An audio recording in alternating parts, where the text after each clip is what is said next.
It is a delight to be here this evening.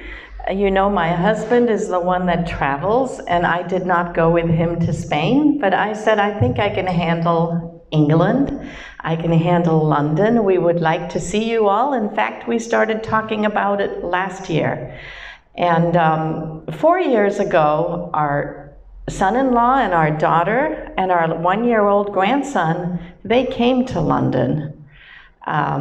Maybe it was just months before you arrived, but they spent a week here, and my daughter's name is Valerie, and son-in-law is Alexander Karvatsky, and they had beautiful things to say about your group, and they send their greetings and their love, and they said if we are ever needed to speak, we love London. We love England. It's a beautiful place. Our children are all healthcare providers. My husband, he was practicing as a chiropractic doctor for 44 years. I practiced as a physical therapist for 38 years. Our daughter is a nurse practitioner, and our son is a doctor anesthesiologist in Denver.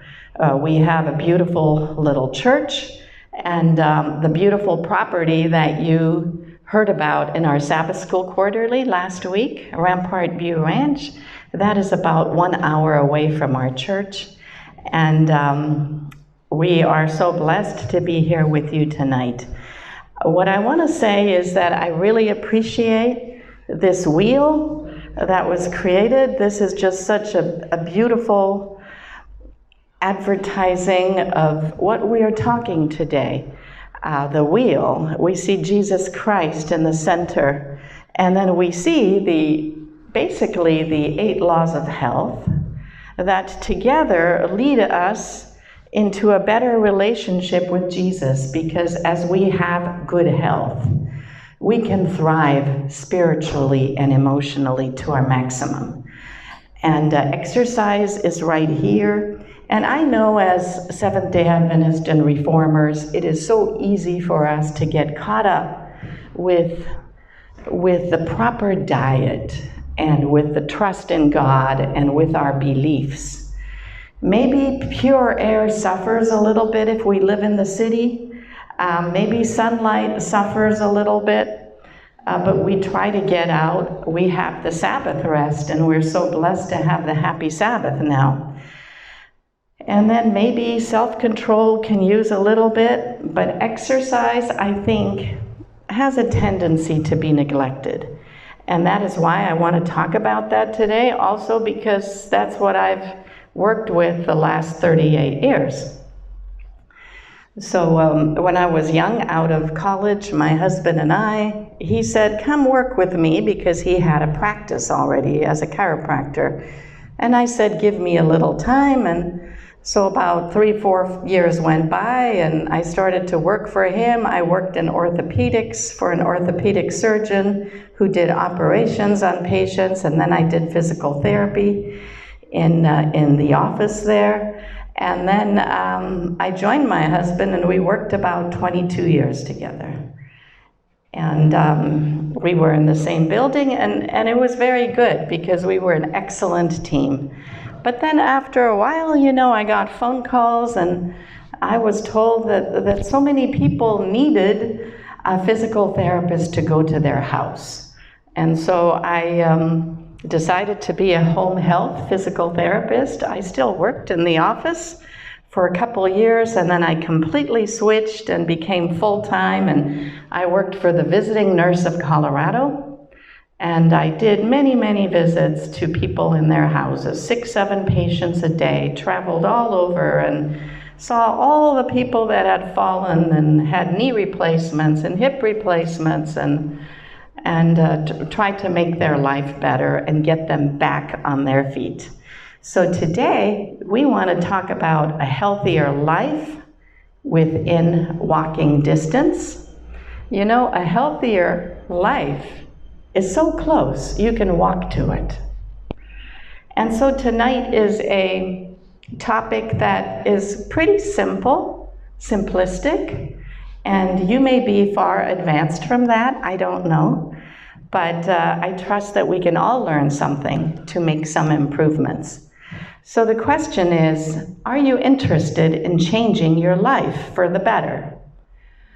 Do you want to form better health habits? Do you sleep poorly, and do you wish you could sleep better? Not because it's hot, but because you wake up at the wrong time of the night, or you can't fall asleep. What about your emotional health? Are you cheerful?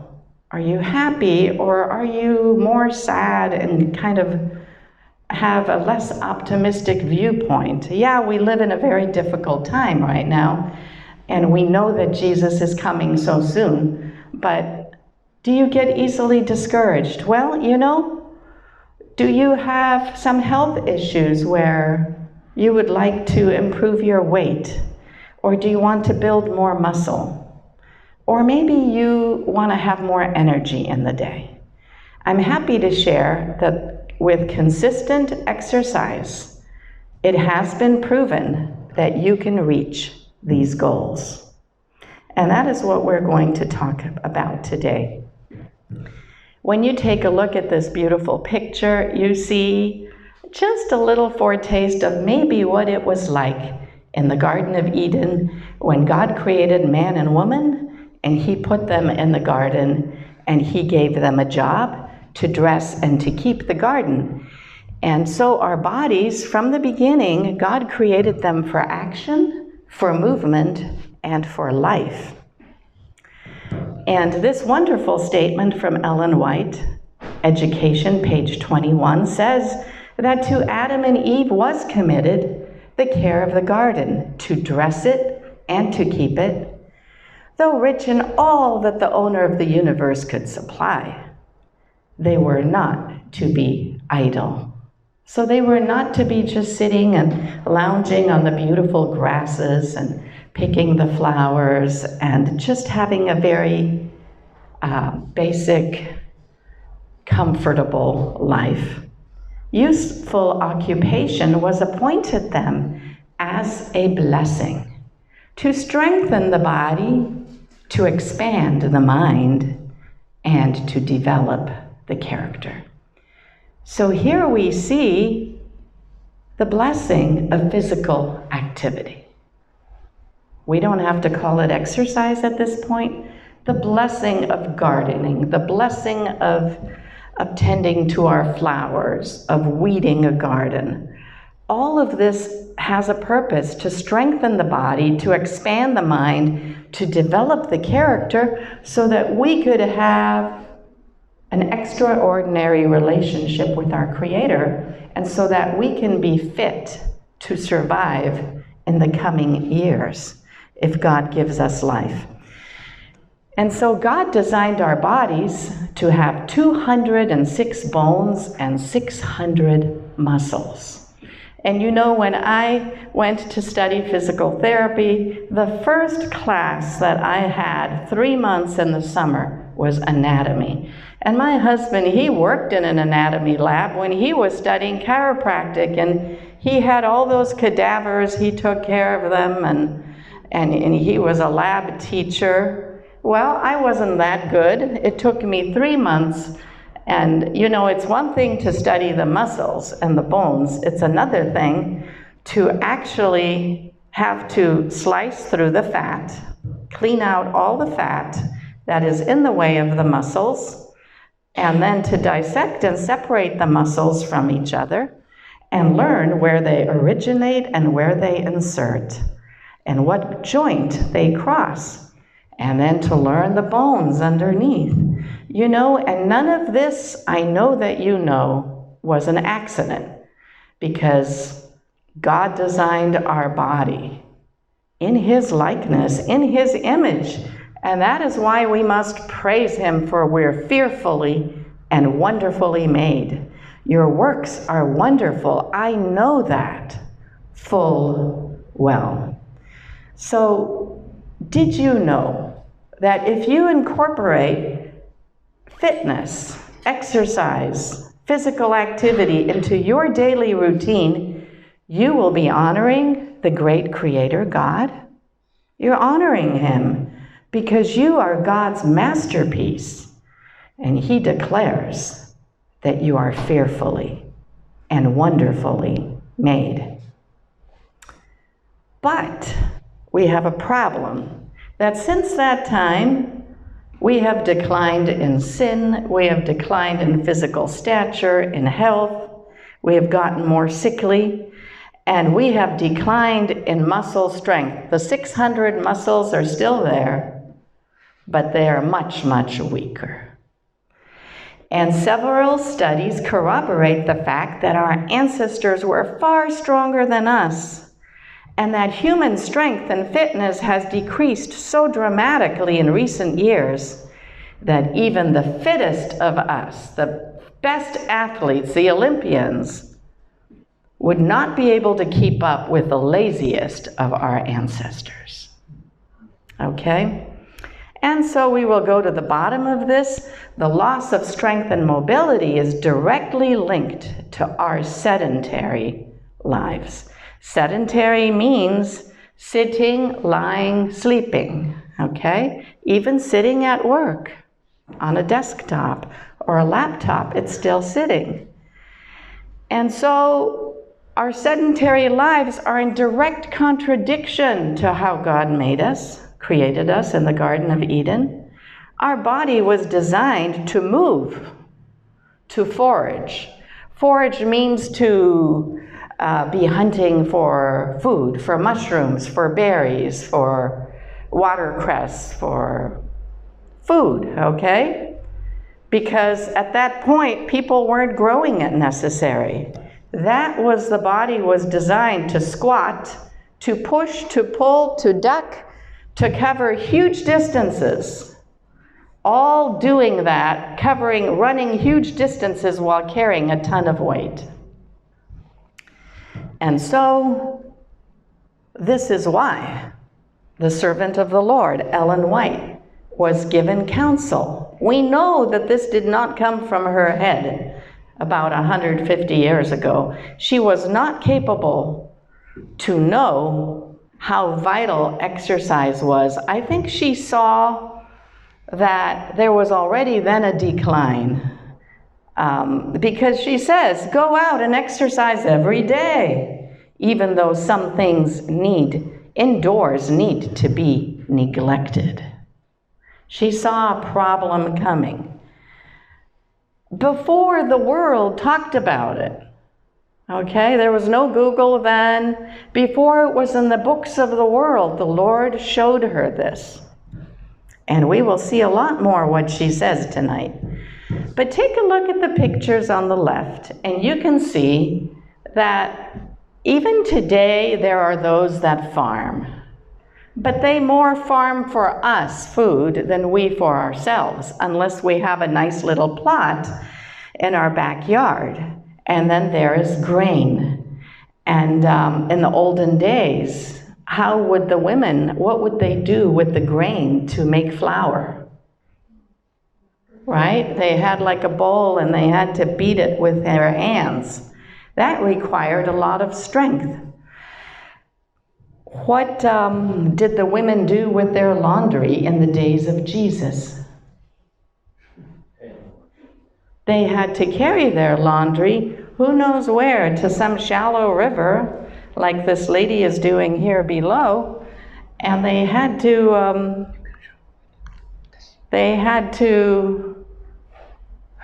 she had to wash her laundry with a little girl and a washing board, because they had no water at home at all, no water to pump. Later on, things got a little better in Ellen White's days.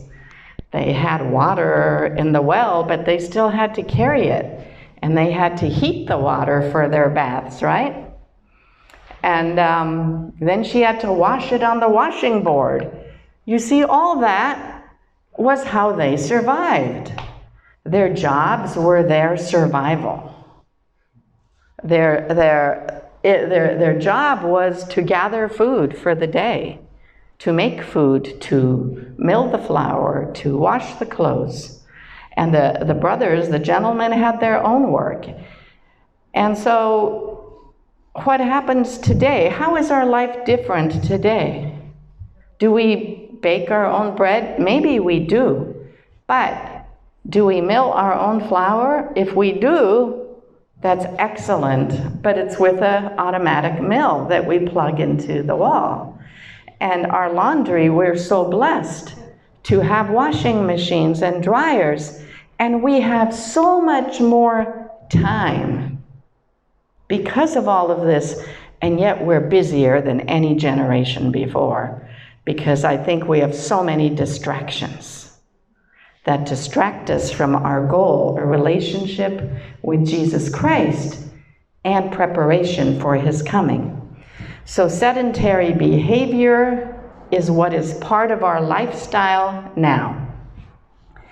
And sedentary is when you do not exert energy more than your resting heart rate. So do all of you know what your resting heart rate is approximately if you go to the doctor, or if you take your pulse for 30 seconds and you multiply it by 2? Your resting heart rate is, if you're younger and healthier, maybe about 72, maybe 78, maybe 82, hopefully not in the 90s. That's people more with arrhythmia of the heart. But the more fit we are, the lower our heart rate will be at rest, when we're sedentary, when we're sitting, when we're lying, when we're on our smartphone, or when we're driving in the car.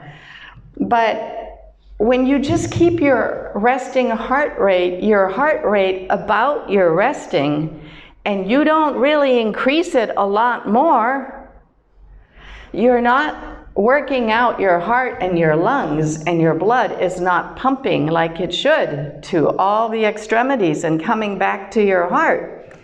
So that's what's bad, that's what's dangerous. And so we need to improve that.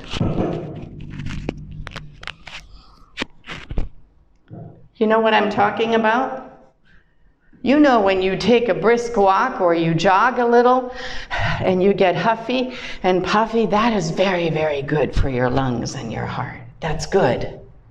But when we stay at that resting heart rate, I'm normally about 72, 75, and I increase it to maybe 82, and it's all the time there, and I go to sleep and it's 65 maybe. That's not working out our cardiovascular system, our respiratory system, our lungs like God designed it to work. So that's the problem with the sedentary lives. So here we see your beautiful country of England. We also see the UK.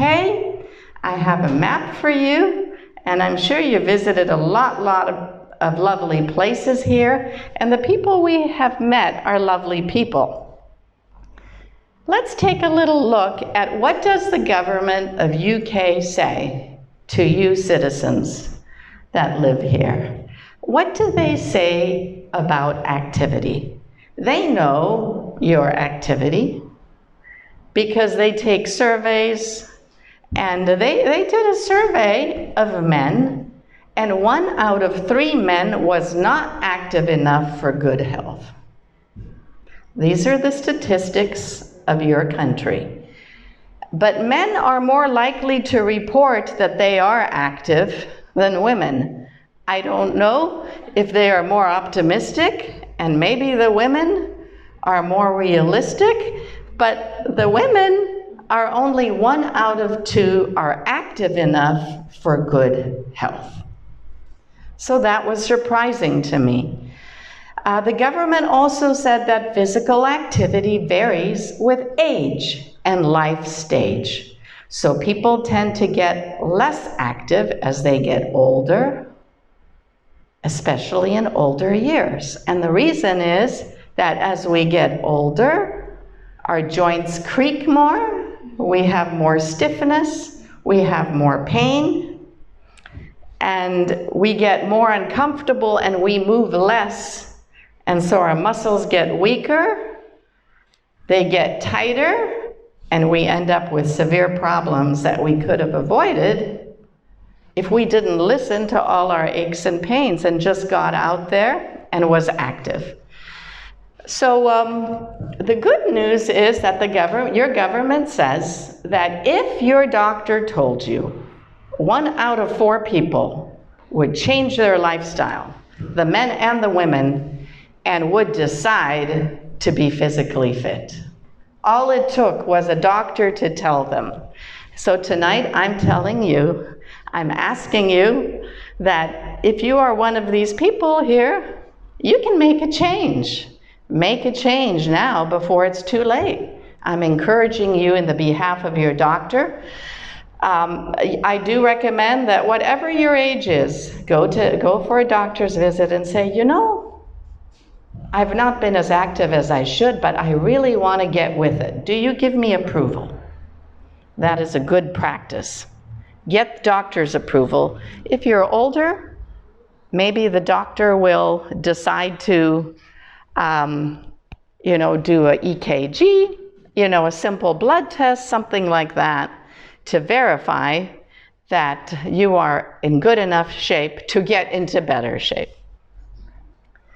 Interestingly, I also looked up the leading causes of death in England and Wales. Do you know what the leading cause of death is? I'm sorry? Heart? If you look here, you will see it's dementia and Alzheimer's. Isn't that interesting? Dementia and Alzheimer's, they take place in the brain. And that was the highest cause of death in the UK. I think that was 2021 or 2022. The second one was ischemic heart disease. Then came chronic lower respiratory disease. And then came strokes, aneurysms, problems in the brain, like where there's blockage. And lastly, trachea, bronchus, and lung cancer was number 5. Okay? The 5th cause of death in the UK is lung issues and lung problems. What I want to say to you right now is that I am standing before you today as a lung cancer survivor.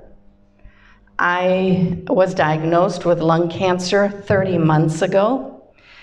And I'm one of these people that never smoked in my life, that followed this the best that I could. And then all my business dreams, I had gotten some new certifications. Everything changed very, very quickly when my extreme lower back pain got worse and worse and worse. And finally, I was diagnosed with lung cancer, that the lung cancer had gone into my spine. This was 30 months ago. And so the lesson out of this for all of us is that anybody with lungs can get lung cancer. And it's interesting that you don't have to smoke. There are different types of lung cancer. And lung cancer is the 5th cause of death in the UK. I stand before you today as a witness to God's power in my life. Thousands of prayers, I believe, were said for me from everybody that knew about this in our church in the United States and Ukraine and other places. And God in His mercy has chosen to extend my life at least by about 27 months, because at the time I should not have lived about more than 3 months, because the extent of the cancer was so broad. And because of God's grace and knowing that He had other plans for my life, He, as my chief physician, blessed my care under the doctors. I pursued medical care. I have for my doctor one of the leading researchers in lung cancer in the United States. And I've never had to have chemotherapy, and I've never had to have radiation. But I'm responding to the first treatment that they gave me. And I would say I'm living a very normal life. And so I'm a testimony to the power of God in bringing me to this point and giving me so much joy. I have seen 2 grandbabies born since the time of my diagnosis. Now we have 4, and God has been beyond wonderful to me. And it's not said that I deserve it, but we serve a gracious God, and I gave my life into his hands, and my story is amazing. But that is a little piece. I had to interject that. I'm not standing here as the perfect example of perfect health, because you know what? We all live in a sinful world, and bad things are going to happen to us, just as bad as out there. The sun shines on the righteous, and its sun shines on the just and the unjust. But when we go through hardship and problems, we can have a Savior that will guide us, that will give us wisdom, that will direct us, and that will never leave us alone in the decisions we have to face. But we want to talk about prevention of disease. And so if you take a look at this right here, the amazing thing is the benefits of physical exercise. One is dementia or Alzheimer's is reduced by 30%. Well, if Alzheimer's and dementia was the #1 cause of death in the UK, maybe that has something to do with lack of physical activity. So that's something to consider. All causes of death,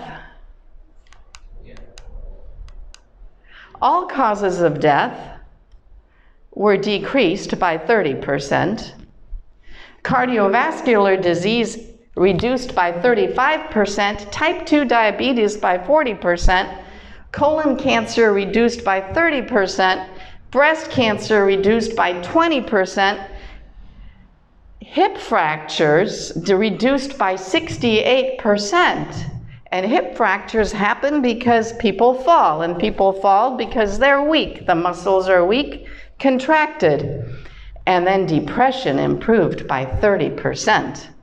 And you know, in the United States, they say that based on research, physical activity, exercise, is as beneficial as antidepressant medication for our mood. So you can manage over 20 chronic conditions and diseases with proper physical activity. And maybe that is why Ellen White was given that light about 150 years ago. God knew our physical exercise would decline, how immobile and unfit we would get, and he gave light to his servant on this subject. That when physical exercise is taken, the circulation is quickened, the heart receives blood faster, sends it to the lungs faster.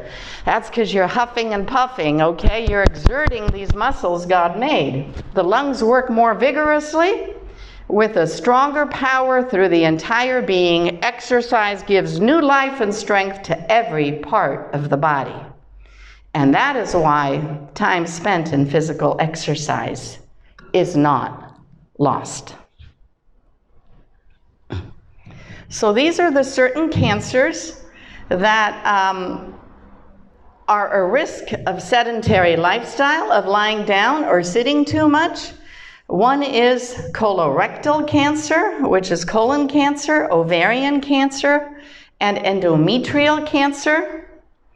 It also increases your risk of obesity, diabetes, and heart disease.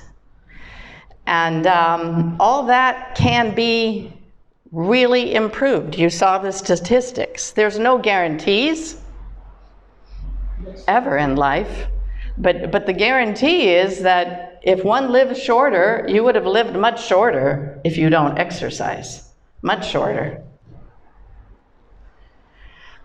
So now they say that we are sitting ourselves to death. How does this death happen? slowly. So this shows you the synchrony that sitting causes blood to pool in the legs. Okay, so think about it. The blood goes down to your feet and it stays there. So now there's less blood volume to go to the brain. And then, wow, the brain needs blood volume, so blood sugar rises to meet the brain's needs for blood sugar. And then the increased blood sugar reduces your ability to burn fat. Then the metabolism becomes weak and inflexible.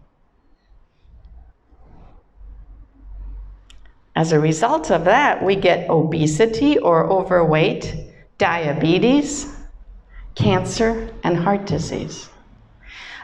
This, by the way, obesity, diabetes, cancer, heart disease, almost every disease is also the result, and that's for another time, of improper diet.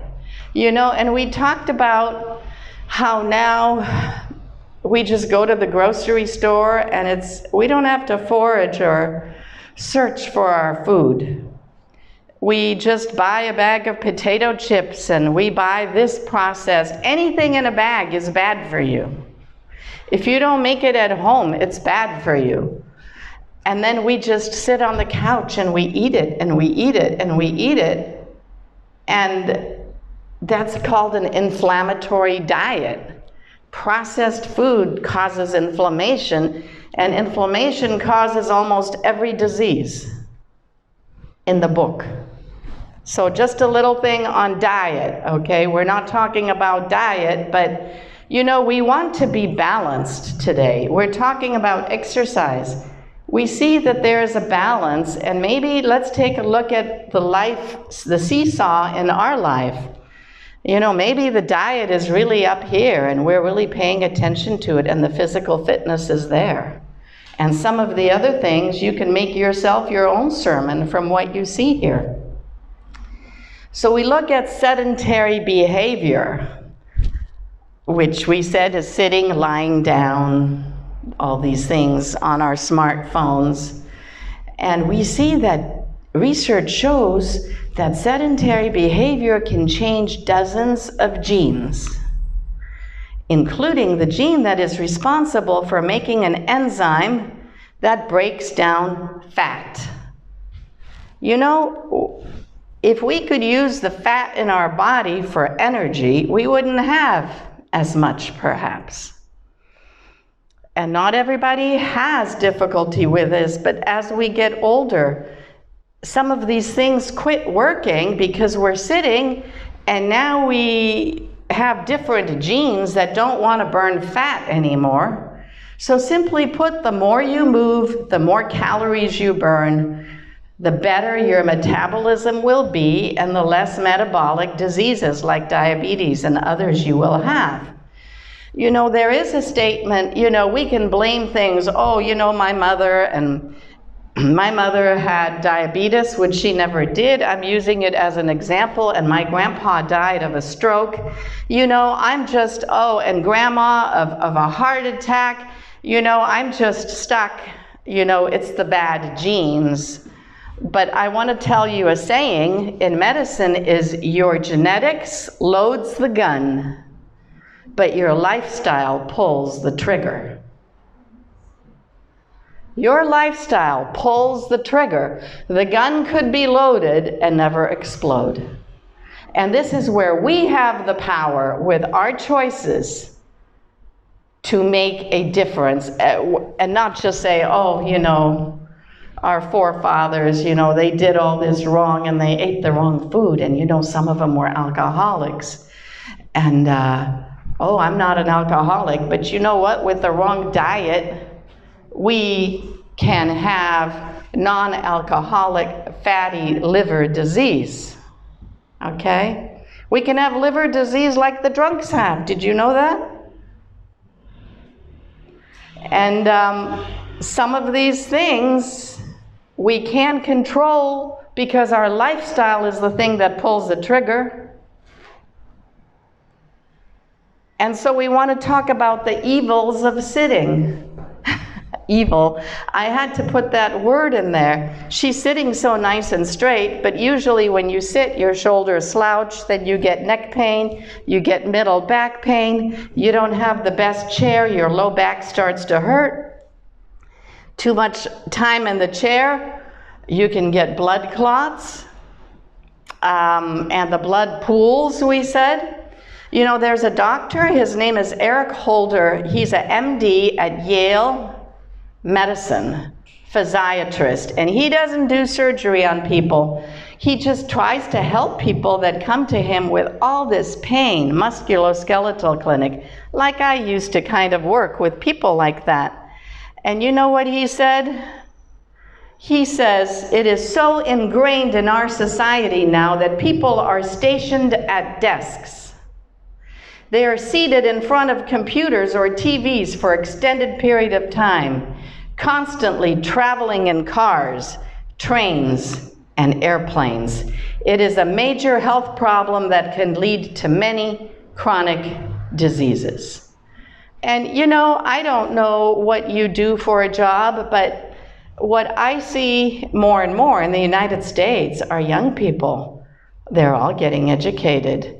But so many of them, oh, IT, you know, they want to be programmers, and oh, the beauty of sitting in front of a computer, okay? And I'm not saying that you should not do that, but you're going to have to work much harder to overcome the effects of that if you do this for a whole lifetime. And we'll talk a little about this. Instead of a physical job like a nurse or a doctor, or we saw Philip today in action. We saw Philip. We had the honor of being on his little ship on in Windsor on the Thames River.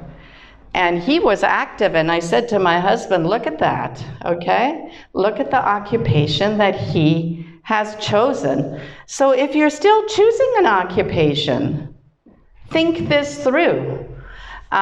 Because this doctor says, even if you're reasonably active, hours of sitting, whether you are reading a book, working on the computer, or watching TV, it does some things, okay? What does it do? So this right here is your hip joint, right? Right here. And these are your hip flexor muscles. It tightens your hip flexor muscles. You're sitting like this all the time. Oh, it makes them tight. You get up. Oh, are these legs going to hold me up? Okay. Then what does it do? It makes this tight. You've got to stretch out. Okay, your quads, your hip flexors. Then these are your quadriceps here. They get tight. Now in the back, we've got our hamstrings. The hamstrings get tight because you're like this. You don't have them stretched out. This makes walking harder. This makes it harder to get out of a chair. So when the hip flexors are tight, the hamstrings are tight, your calves are tight, your knees start to hurt, and you have all this pain. And it just came from sitting, okay? It just came from sitting, and that is why this doctor is so eager to help people change their habits. So here is just an idea. If you have a desk job, you know what? You can stop and you can do 5 minutes of desk-ercise. This is an idea. If you want to, you can take a picture of anything, or if you really are interested, you can email me later and I can send you some notes from tonight. But you take a break, you do 30 seconds of light jumping jacks. You know what a jumping jack is, right? You can do slow squats in your office chair, okay? In your office chair, and rowing your water bottle like this. You can do lunges with a water bottle, curls, water bottle curls for 1 minute. A lunge is pretty much like this. Okay. where you go back and forth. Do that with curls of a water bottle. You can do slow squats up against a wall. We're holding a ream of paper, you know, that whole stack of paper in the little container. You can do airplane stretches to the front, the back for 30 seconds.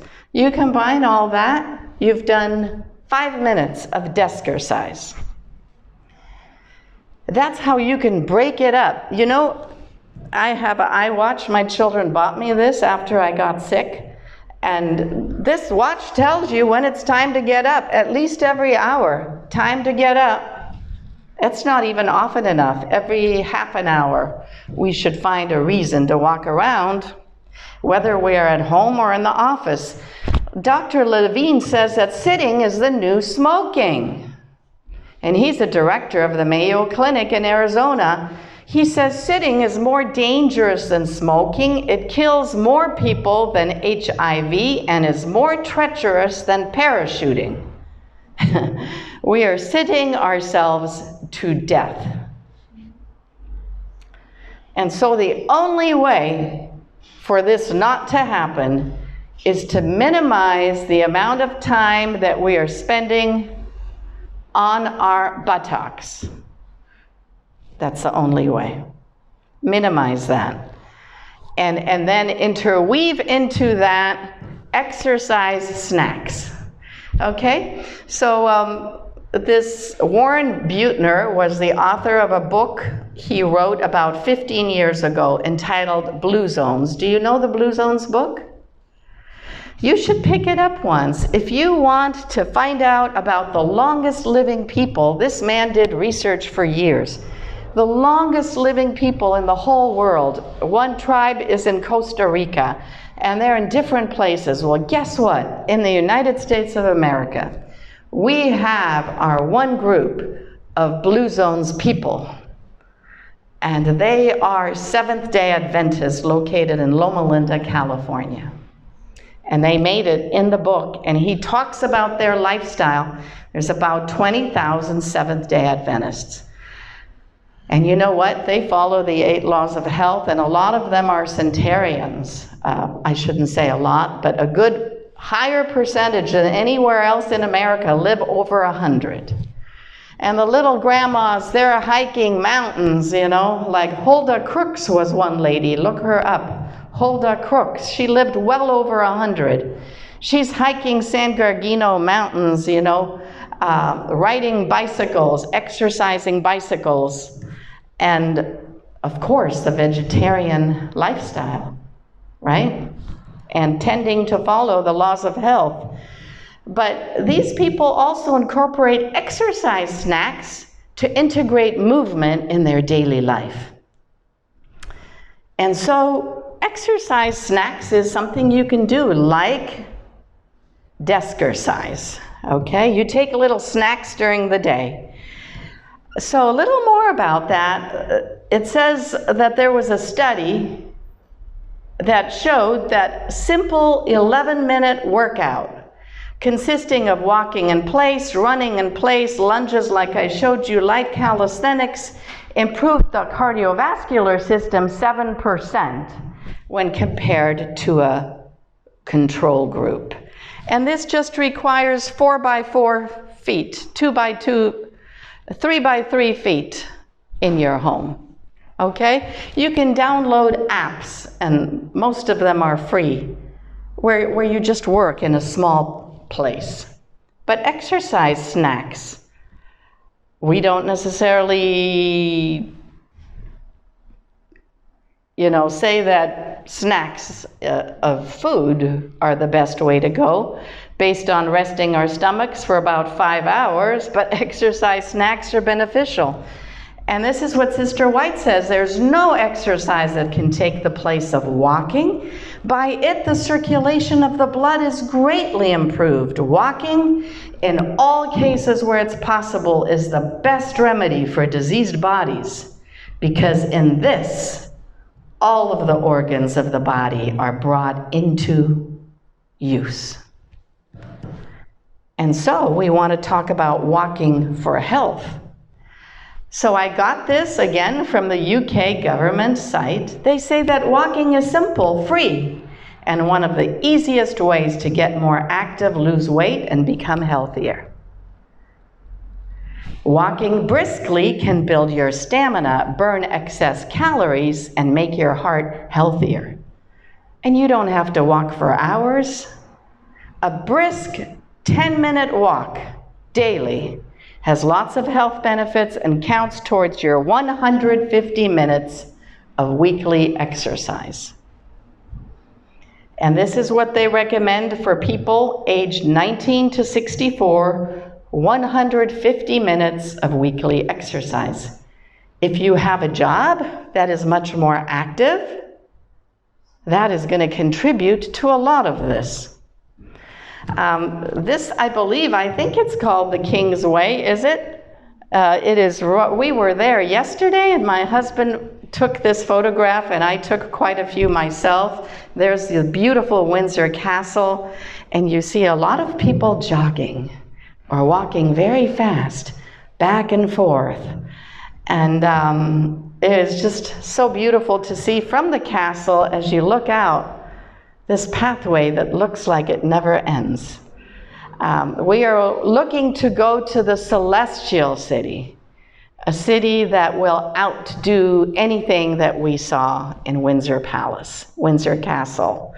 And this reminds me of our journey, which I think is a little bit more steep than this paved path, but ultimately this is our goal, eternal life. So how do I know if I'm walking fast enough? A brisk walk is about 3 miles an hour, which is faster than a stroll. I did this last week when my husband was gone. I went to Miller Park. It has a lot of hills and then a little bit slowdowns, and I was moving quite well, and I did 1 mile in 18 minutes. So that was about 6 minutes faster for 3 miles. You can tell if you're walking briskly that if you're talking to someone or talking to yourself, it is difficult to talk, a little more difficult, but you cannot sing because you're too much out of air. There are apps, walking apps, that help you tell you, are you walking fast enough? And it tells you ways to maybe improve your speed. But research in JAMA Medical Journal shows that the more steps that you do, the better that is for you. If you have a watch, an Apple Watch, you can count your steps. If you have some other Garmin or some other form of a watch that is a fitness watch, also it'll tell you your number of steps. And then you can say, oh my, it's 1 o'clock and I did 2,000 steps only? Wow, that's not good. I better get moving, okay? Because to get 10,000 steps involves some definite work. Now take a look at this. Lest you be doing sedentary work and you get discouraged with my talk, I want to show you that if you do a sedentary work day on this column right here, this came from Move a Little, Lose a Lot by James Levin. Sedentary work day, if you're not careful how you structure your desk size or how you structure your day, you're going to burn about 85 calories sitting in your office, 88 hours that day. But little changes add up. In this column right here, your right column, if you just made these changes, and I'm not going to read them, can you read them? You can read them. You make these little minor changes, they're going to make a big difference. You're going to burn up to 680 calories by the end of the day because you're intentionally thinking and planning how to incorporate activity into your day of work. And a lot of it involves parking further, walking up the steps or down the steps instead of the elevator, and talking on the phone, standing, walking around. My husband loves to do that. You know, sometimes when I was preparing this, I stood for hours preparing this, because it's like, how can I be sitting when I'm preparing this subject? I've got to change my own practice. So the UK Chief of Medical Officers says adults should exercise 150 minutes or more of moderate intensity activity. 75 minutes of vigorous activity, or a mixture of both. I would say moderate intense activity is, as we talked, a brisk walk. Vigorous is probably more. They say that you should do strength training twice a week. Research shows that once a week is also effective if you're working at your maximum, and that you need to reduce extended periods of sitting. This is their recommendation for their people. This seems like a lot, but I will talk to you tomorrow about how you can break that up. Now, I want to share something very special with you. Testimonies for the Church, number 2, page 529. Ellen White says, when the weather will permit, all who can possibly do so should walk in the open air every day, summer and winter. You know, where we live, we have snow. We live at, how many meters did we say today? 2,000 meter altitude. About 2,000 meters. You know, I have lived there with my husband we're married 42 years this year, and I've lived there for 35 years. I know it by the age of our children. Lived there for 35 years in the purest air that you can imagine, and I got lung cancer. But I also served the community for 13 years, driving in the city. But that is where we live, surrounded by beautiful pine trees, wonderful air. But you know what? It snows. You know, we could have 2 feet of snow sometimes. My husband was gone for about a month last winter, and we had about 2 feet of snow. Walking through that snow, staying active. It gets cold. But the sun comes out the next day and life is good and we exercise again. It says a walk, even in the winter, would be more beneficial to the health than all the medicines that doctors can prescribe. For those who can walk, walking is preferable to riding. The muscles and the veins are enabled better to perform their work. There will be increased vitality, which is so necessary to health. The lungs will have needful action, for it is impossible to go out in the bracing air of the winter morning without inflating our lungs. And that's what we want to do. Use the lungs that God has given us, get that heartbeat pumping, you know, 100, 120, 130, it depends on your age. We'll talk more about that tomorrow.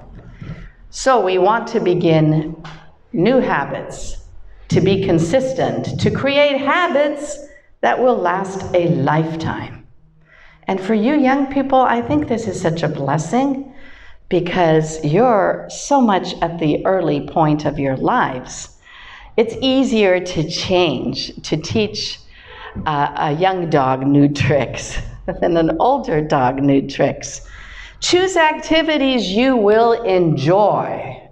You know, a lot of those Blue Zones families in Loma Linda, California, they hike on the Sabbath. You know, the Sabbath is a wonderful day to get out into nature. To do a 1 hour walk, you can do a lot of your exercise on the Sabbath in the nature with your families, with your friends, with believers. Be motivated. Remember that you were designed for action, and activity is life. Sedentary life is death, and the more that you can move and exercise consistently, the healthier you will be. I will tell you this, I speak as one of experience. I fight and I battle myself to exercise. Okay, it's a war, because it's easier to be less active than more active until it gets into your blood, and by beholding, we become changed. I want to end with 1 Corinthians 9:24. Do you not know that those who run in a race all run, but only one receives the prize? Run in such a way that you may obtain it. Our goal is to, in the life that God has given us, to be the very best version of ourselves that we can be, so that we can reflect Him, so that we can be an example to others, so that we can have the energy to do the work that He has given us. Because time is short, the laborers are few, and we each have a responsibility to take up the work that He's given us. Number one, to prize and cherish our bodies that He has made. He's brought us into this world for a purpose. We want to find that purpose, and while we live that purpose, we want to glorify Him. Not because we're capable of ourselves, but through the power of Jesus Christ. Thank you for listening today. Amen.